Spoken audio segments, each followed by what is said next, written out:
When I was smoking marijuana that whole summer, and every store that me and my friends went to, we stole everything we could get. From bicycles, we had a bicycle gang where we'll steal your bicycle, and you'll look at your bicycle, wouldn't even know it's yours. We would paint it and change it around so much. And I had the nerve to ask God, why me? And I heard a voice that told me, why not you? So as they cut up my pants leg, church, I couldn't move, and I was looking at them cut up my pants leg, and I was like, oh, please don't cut my money. I wasn't worried about that I couldn't move from the waist down. I was worried about the money that was in my pocket. So as he cut up the pants leg, he got all the way to the pocket, and he just ripped it, and he saw that my pelvic was out of place and it was broken. They put me on the gurney, and as I rode in that avalanche Cheyenne, it was back then at the time when South Post Oak wasn't as a smooth ride as it was when you was on your way to Amy Birdhouse. South Post Oak had every pothole known to man. Every 3 inches there was a pothole. A pothole is a big hole in the street. So every bump or every time the wheel turned, I felt it all the way to the hospital until I got off that road. So I'm telling you tonight, saints, that and you, that God didn't let me down that road. He said he had a purpose, he had a plan for me. I didn't stop there. I started using drugs. Continued to use drugs. As I got older, I sold drugs. I did time in jail. I was put on 2 years to 10 years, 2 to 7 years probation. I was facing 2 to 10 years in the state penitentiary in Texas. When I got in high school, I ran with the gang. We wasn't running around with chains or nothing. We was running around with shotguns and pistols. When we go to so-called skating rings and parties, we would get in fights with other gangs. People would get hurt. We would go to schools and steal off of other youth. We would go in and out of jail.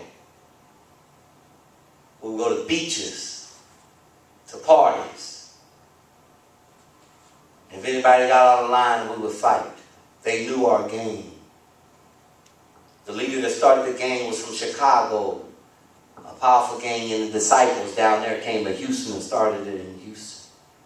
We didn't call ourselves the Disciples. We called ourselves something else. Why am I telling you all this? It's because I'm telling you all this because the devil was trying to kill me. A lot of times youth go through things in their lives, and I want to tell you why they go through them is because God has a plan for you in life. He has a purpose. The devil tried to kill me so many times, and it's ironic that he tried to kill me 2 times with a drunk driver. High school, driving mom's car. I was supposed to go to the store. Went and picked up a girlfriend of mine and her cousin riding around Houston. Before I dropped them off, a drunk driver hit us and totaled out the car.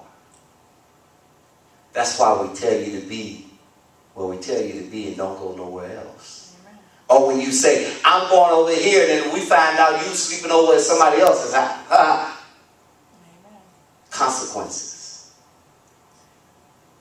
But I want to leave with you tonight. The enemy is after you. This is a race. And on your way to heaven, know that on your way to heaven, it's going to be hell. You're going to get caught up. You're going to get twisted. You're going to fall. You're going to be broken.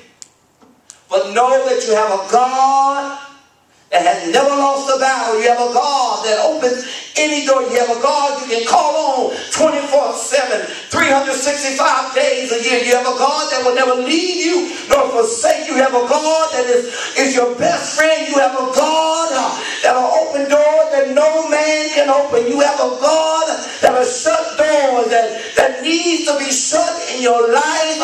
Know that you have a God. And all you have to do is call on, the Bible says. No weapon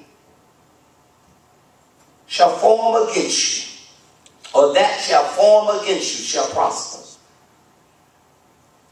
No demonic spirit that gets into you will win. Because all you have to do is call on Jesus. Call on Jesus, young folks. Call on Jesus. Let's give God a hand praise.